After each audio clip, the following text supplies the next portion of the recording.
Welcome to You Son of a Witch. We're doing a wizarding probe this week Oh, nice. into the exciting world of flash fiction story. Mm. We have some really interesting flash fiction story excerpts. These really dive deep into like genre-bending stories of magic and technology and supernatural. Right.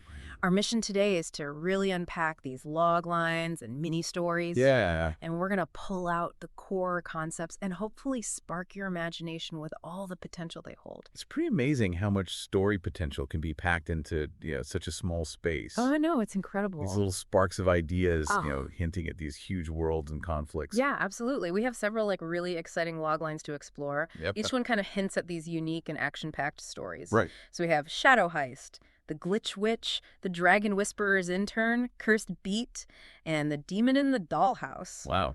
And we also have two fully written out flash fiction stories. Oh, no. One is based on Cursed Beat, and another inspired by the idea of a shadow mage uniting Japan. That one's titled Crimson Oni. Ooh, that sounds cool. Yeah, it is. What jumps out at me right away from these log lines is this mixing of genres. Yes. It's not your typical fantasy stuff. Right, It's yeah. not straightforward sci-fi. Right. We see this exciting and sometimes really unexpected, blend of different story worlds. Yes. What do you think is the main effect of this kind of genre blending right from the start, from the premise? Okay, let's unpack this. Like Shadow Heist. Yeah, Shadow Heist. So we have the classic heist, the planning, the stakes, the crew. Yeah. But then you add a thief who can melt into shadows. Right. And a telekinetic con artist. Oh, wow. And all of this is happening in a cyberpunk city where magic is outlawed. Like a cool combination. Yeah, it's a wild combination. Yeah. Makes you want to know more, right? Yes. Like, how does magic even exist in this tech-heavy world? Right. And why is it illegal? Exactly. Sure, say that. Just the fact that magic is illegal in a cyberpunk world Right. creates a lot of tension. Yeah. It makes you think about, the history of that world. Yes. A power struggle Right. and, instant conflict. Yeah. It makes you wonder about the underground economy of magic. Right. Who enforces the ban and what are the motivations of the people who still use magic? Yeah. It's more than just a cool concept. Right. It's a way to instantly add a lot of complexity to a really short story. Exactly. Yeah. Okay. What else do we have? Then we have the Glitch Witch. The Glitch Witch. Okay. Now, this one mixes technology and magic. Okay. It uses the vulnerabilities of code with something ancient and unpredictable. Magic. Right. Yes, magic. Okay. So imagine a hacker finds a flaw in the digital world, Yeah. right? And Yeah. this flaw gives her reality-bending power. Whoa. That's cool. It's a really clever way to bring something fantastical into a modern, relatable context. You can almost picture the lines of code, twisting into arcane spells. Yeah, I like that. Why do you think this particular blend of tech and magic works so well? I think what's so fascinating here is how fragile our digital world really is. Yes. We rely so much on systems built on code. Right. And the thought that a glitch, could have such huge, almost magical consequences. Yeah. Well, it kind of taps into a fear we all have. Uh-huh. Plus, the image of a lone hacker suddenly getting godlike power. Yeah. That's a classic power fantasy. Yes. But it has a unique twist, Yeah. And then there's that idea of a sinister corporation hunting her down. Right. That adds a layer of thriller to it. Yes, it does. It's a modern-day thriller. Definitely. So what's next? Okay, let's move on to something completely different. The Dragon Whisperer's Intern. The Dragon Whisperer's Intern. Okay. This one takes traditional high fantasy dragons Right. and puts them into a more structured, almost normal setting. Okay. Competitive sports, like dragon racing. Dragon racing. That's Yeah. cool. I know, right? And our main character is a total outsider, Oh, a clumsy stable hand. the clumsy stable hand, huh? Yeah. Okay. But the twist is that they have this hidden ability to connect with dragons. Oh, so they can calm them down and stuff? Yes, and soothe them. It feels like it's playing with some familiar story ideas. It totally is. Right. This log line uses the classic underdog story. Yes. We're instantly drawn to, the ordinary person who's suddenly thrown into extraordinary circumstances. Right. And the contrast between the stable hand's humble beginnings Mm. and the, glamorous high-stakes world of dragon racing. Yeah. Well, that creates tension and potential for the character to grow. Right. And then there's that added element of a brewing conspiracy, Yes. which hints that there's more going on Yeah, than just a yeah. simple competition. Right. It layers in some mystery and intrigue. It does. Why do you think underdog stories are so popular? I think we all root for the underdog. Yeah, that's true. We like to see someone overcome challenges and achieve their dreams. I agree. Okay, ready for something with a little more rhythm. I am, yeah. So, Curse Beat. We've got a hip-hop dancer Okay, I like it already. whose beats, like the very core of his art, Yeah. somehow summon an ancient rhythm demon. Whoa, hold on. A rhythm demon. Yeah, a rhythm demon. That's a new one? It is. And it's a great example of taking something modern, like hip-hop, Wow. and blending it with ancient mythology. What do you think is so cool about that? Well, it's the direct connection between the dancer's skill Right. and what happens in the supernatural world. Yeah. It's not some random magical thing. Right. DJ's talent, his art form, is what calls the demon. Yeah. The idea of fighting a demon with music. With music, wow. Using rhythm as a weapon. Okay, I'm picturing this now. Yeah. That's visually so cool. Yes.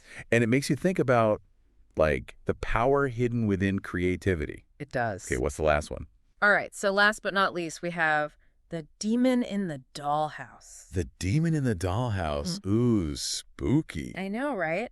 This one leans into horror, Okay. but it starts with a very specific, almost childlike image. Oh, I see. An antique dollhouse Okay. becomes a portal to a demonic realm. Oh, wow. So like a gateway to hell. Exactly. That's creepy. And the only people who can help are these outcast friends. Oh, interesting. It adds a coming-of-age element to the horror. Okay. What kind of feeling does this blend create for you? Well, the image of a dollhouse as a gateway to hell is really unsettling I agree. because it takes something innocent, Right. like something from childhood, Uh-huh. and turns it into something scary. Yes. It plays on our fear of the familiar becoming dangerous. Yes. And those outcast friends, Yeah. they bring in that relatable theme of finding strength and belonging in unexpected places. Right. Often when you're facing something really tough. Exactly. It's a classic horror setup, Uh-huh. but with a unique and intimate twist. I like that. Me too. So we can see that mixing genres isn't just random. Right. It's a deliberate choice Yeah. to create stories that are unexpected and exciting. Definitely. And like we were saying, there are some key elements that make good flash fiction. Right. Mixing genres is one, of course. Mhm. And you have to make sure the combination creates something more interesting than just the individual parts. Yeah. What do you think makes a genre blend really work? I think it's about finding that sweet spot Okay. where the familiar parts of one genre Mhm. are changed or maybe even enhanced Right. by elements from another genre. Yeah. It creates something new and surprising that keeps the reader engaged. Right. It's not just throwing a bunch of different things together. It's like Right. cooking, you know? Yeah, You need to find flavors that work well together exactly. and create something delicious. Yes. So what else is important? Well, then there's the hook. The hook. Okay. That unusual situation or a character in danger or maybe a sudden weird threat. Mhm. Something that grabs your attention and makes you want to keep reading. Right. Like DJ in Cursed Beat Yeah. summoning a demon with his music. Okay. That's a great hook. What makes a hook really effective in a short story like that? I think it needs to make the reader curious. Okay. Ask important questions. Like what kind of questions? Like, who is this character? Why is this strange thing happening? What's going to happen next? Right. You don't have a lot of time to set things up in flash fiction. Exactly. The hook has to be immediate and compelling. Yes. It needs to draw the reader in. Like a magnet. Yes, exactly. And then we can't forget about the unexpected. The unexpected, right, like plot twists. Yes, plot twists, surprise powers, Mm-hmm. strange alliances, Betrayals. betrayals, exactly. Ooh, I like those. Me too. Okay, so what's a good example of a twist? The Crimson Oni story we're going to talk about Okay. is a perfect example of how a good twist Yeah. can completely change the story. Okay. And leave a lasting impression. What role do these twists play in stories, especially short ones? Well, they keep the reader guessing. Okay. They make the reader rethink everything they thought they knew Right. of the story and the characters. Right.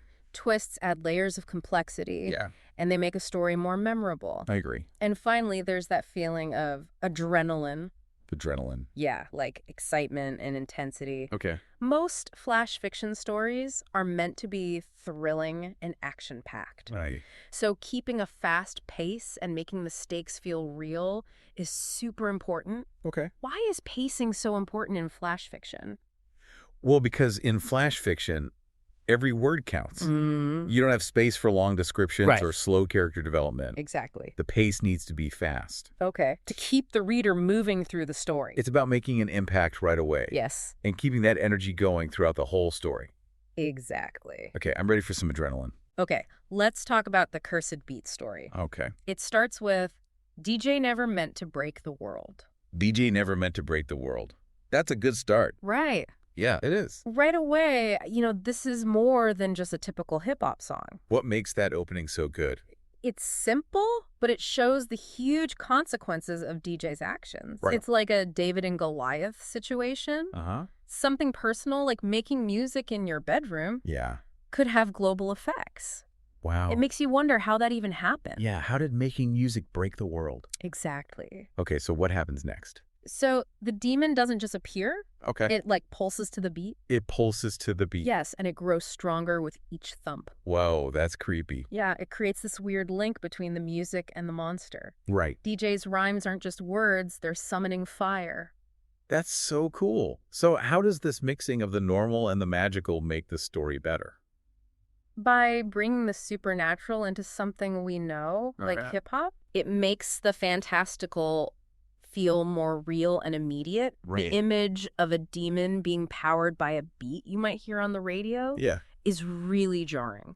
Uh-huh. And it makes the threat feel both alien and familiar at the same time. Yeah, I get that. And then there's the detail about the speakers glowing. Oh, yeah.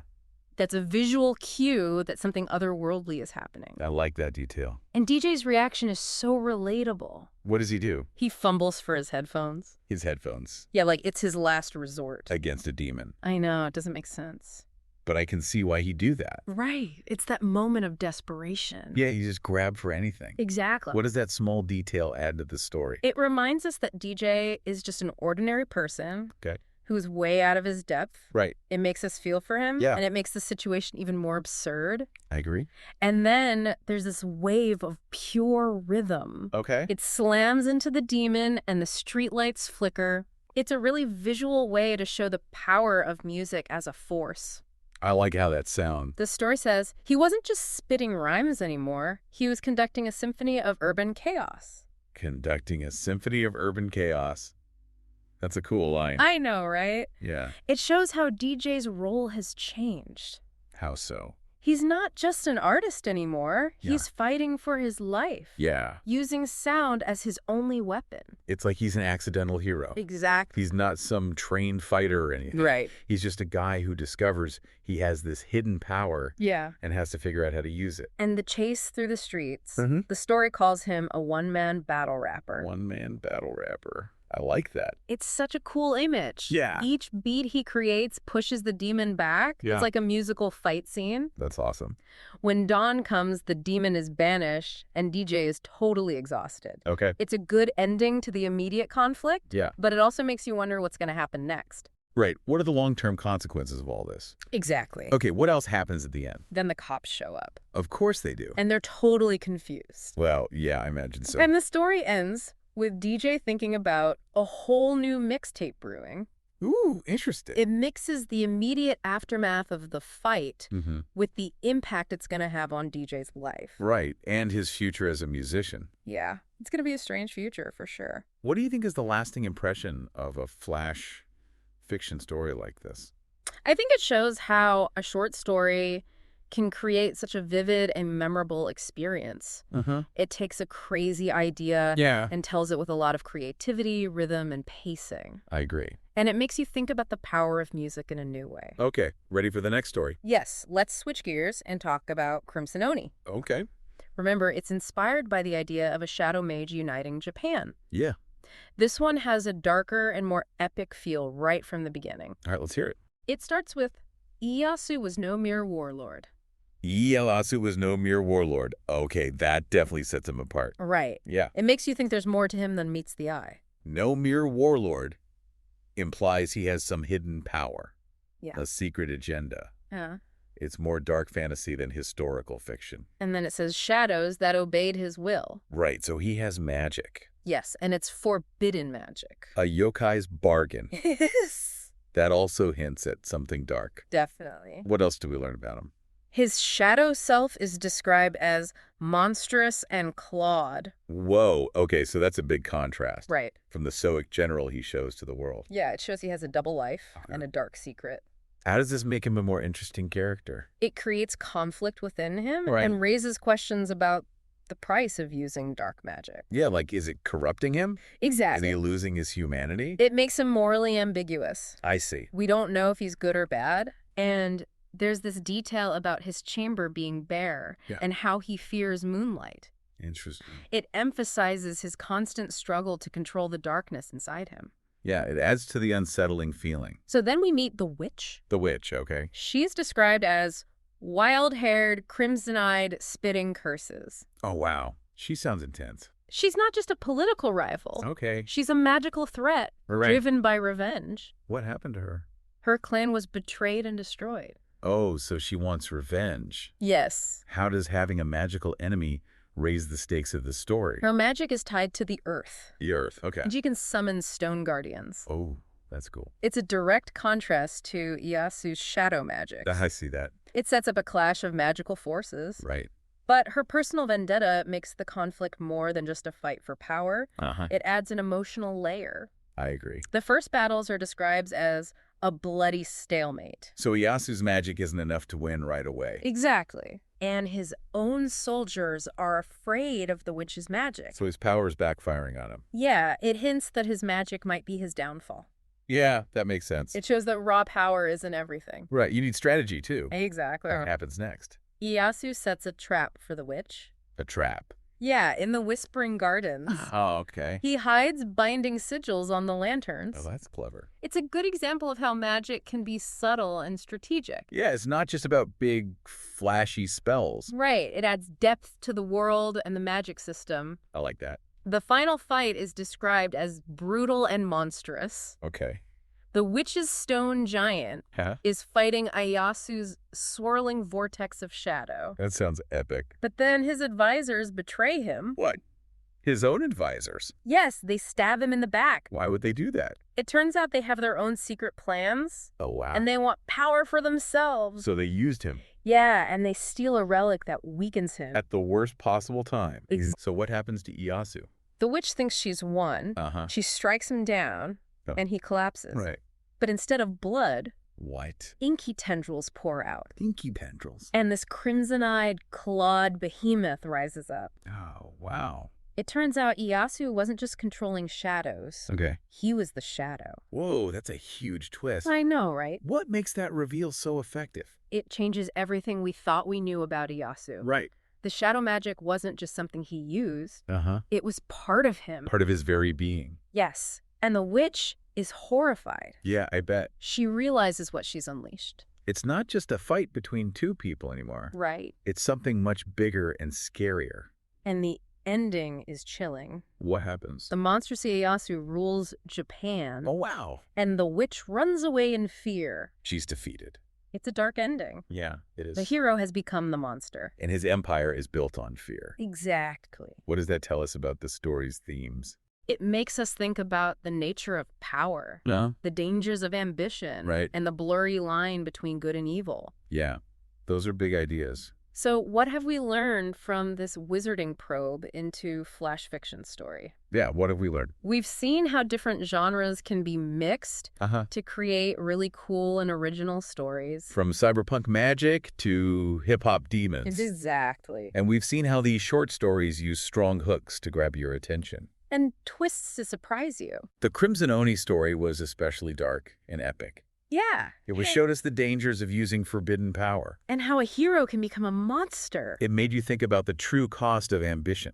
And the difference between good and evil. It was a great example of how a short story can explore complex themes. And create characters you won't forget. I agree.